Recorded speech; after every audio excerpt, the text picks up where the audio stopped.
छत्तीसगढ़ से इस वक्त की बड़ी खबर आपको बता दें, आरक्षण को लेकर बड़ी खबर है। राज्य सरकार ने गठित की है आरक्षण के प्रावधानों के लिए समिति।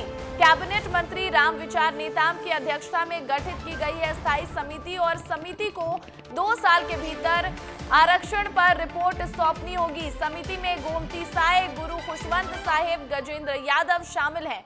नीलकंठ टेकाम, कांग्रेस विधायक संगीता सिन्हा भी समिति में शामिल और समिति में सामान्य प्रशासन और आदिम जाति विभाग के सचिव भी होंगे शामिल।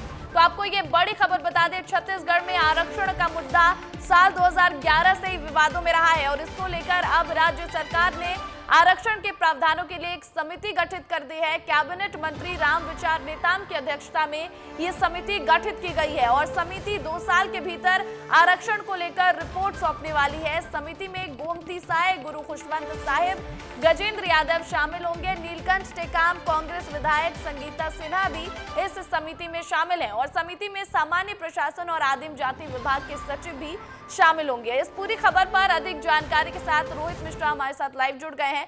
रोहित, जिस तरह से इस समिति का गठन किया गया है, किस तरह से अध्ययन करेगी ये समिति और 2 साल के अंदर ही क्योंकि रिपोर्ट भी सौंपना है?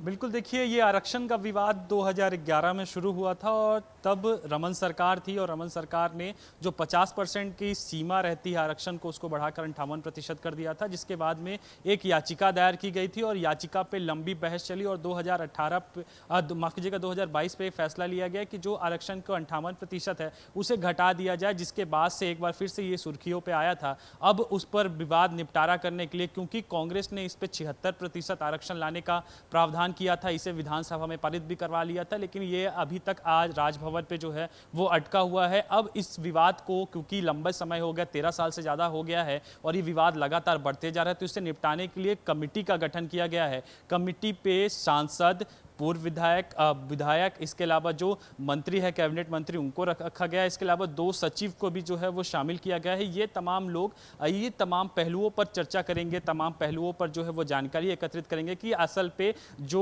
आरक्षण की सीमा है वो किस प्रकार होनी चाहिए और छत्तीसगढ़ में किस आधार पर आरक्षण दिया जाए। क्योंकि जिस प्रकार से रामविचार नेताम का कहना है, उनसे बातचीत करने पर उन्होंने ये स्पष्ट किया कि अब प्रधानमंत्री नरेंद्र मोदी के शपथ ग्रहण समारोह के बाद जब वो वापस लौटेंगे तब इस कमेटी की बैठक होगी और कमेटी के बैठक पे वो तमाम चीज़ों पर, तमाम पहलुओं पर 58%, 50% और 76%, ये 3 क्राइटेरिया है। इन तीनों क्राइटेरिया को लेकर बातचीत की जाएगी और उसके बाद 2 साल के अंदर इसकी रिपोर्ट सौंपी जाएगी और रिपोर्ट सौंपने के बाद में निर्णय लिया जाएगा कि छत्तीसगढ़ में असल पे कितने प्रतिशत आरक्षण की जो जरूरत है। साल 2011 में भी जब ये मामला विवादों में आया था, तब भी एक समिति का गठन किया गया था कि आखिर आरक्षण बढ़ाना जरूरी क्यों है, इन कारणों पर समिति को अध्ययन करना था। लेकिन तभी कोर्ट ने कहा था कि 50% से ज्यादा आरक्षण नहीं दिया जा सकता, लेकिन फिर 58% आरक्षण की बात निकलकर सामने आ रही है। आगे कैसे ये कमेटी काम करेगी? फिर क्या फिर से कहीं ये मामला वैसे ही लंबित तो नहीं हो जाएगा जिस तरह साल 2011 में कोर्ट में चलता रहा था?